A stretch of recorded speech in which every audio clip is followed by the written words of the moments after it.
नमस्कार, भक्ति शक्ति आस्था चैनल में आपका स्वागत है। आइए आज हम शुरू करते हैं दुर्गा सप्तशती का छठा अध्याय।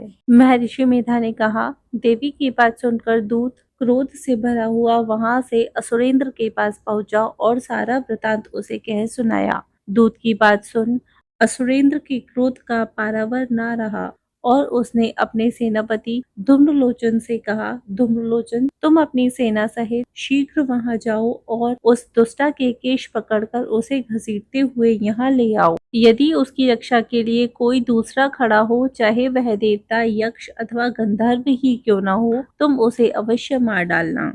महर्षि मेधा ने कहा, शुंभ के इस प्रकार आज्ञा देने पर धूम्रलोचन 60,000 राक्षसों की सेना को साथ लेकर वहां पहुंचा और देवी को देख ललकार कर कहने लगा, अरे तू अभी भी शुंभ और निशुंभ के पास चल। यदि तू प्रसन्नता पूर्वक मेरे साथ न चलेगी तो मैं तेरे केशों को पकड़कर घसीटता हुआ तुझे ले चलूंगा। देवी बोली, असुरेंद्र का भेजा हुआ तेरे जैसा बलवान यदि बलपूर्वक मुझे ले जावेगा तो ऐसी दशा में मैं तुम्हारा क्या ही कर सकती हूँ।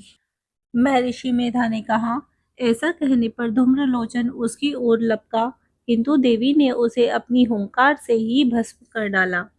यह देखकर असुर सेना क्रुद्ध होकर देवी की ओर बढ़ी, परंतु अंबिका ने उन पर तीखे बाणों, शक्तियां और फरसों की वर्षा आरंभ कर दी। इतने में ही देवी का वाहन भी अपनी ग्रीवा के बालों को झटकता हुआ और बड़ा भारी शब्द करता हुआ असुर सेना में कूद पड़ा।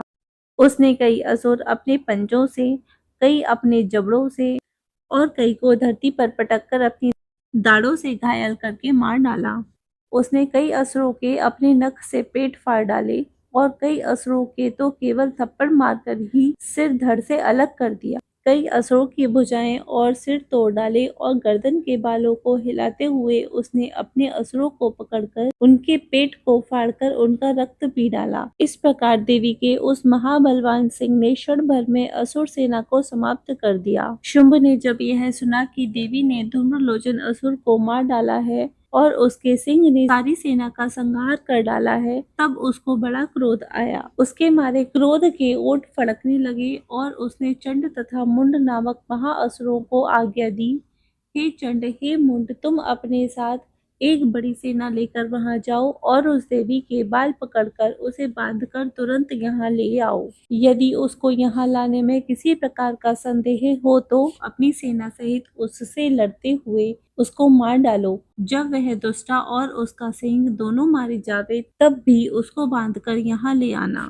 छठा अध्याय यहीं पर विराम होता है। 7वां अध्याय नेक्स्ट वीडियो में लेकर आएंगे।